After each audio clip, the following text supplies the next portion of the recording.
So what we've got here is a presentation on differential diagnoses of anterior hip pain.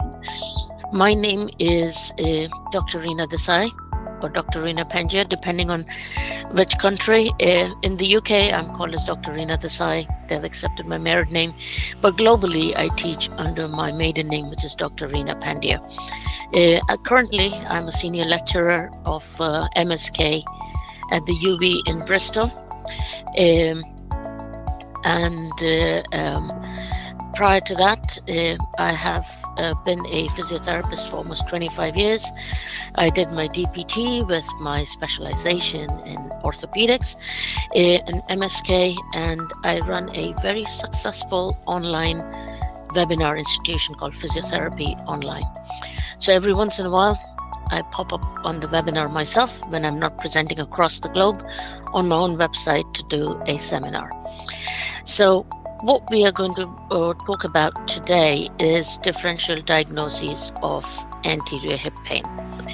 So as you guys correctly spoke with me earlier, some of you have sent me emails as well as to expressing your interest in this webinar.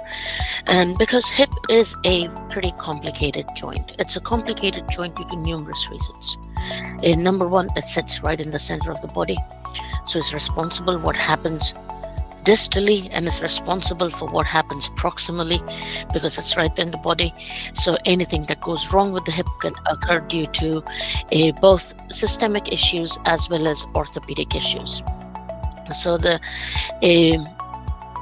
goal for today's webinar is basically to identify systemic as well as orthopedic differential diagnoses of the anterior hip joint pain.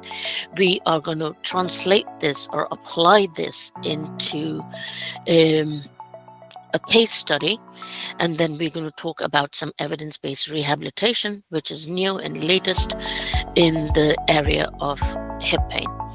So without further ado, if I can figure out how to proceed my slide forward without going there. Okay, there we go. So when we look right here, and we're looking at the slide as far as hip pathology.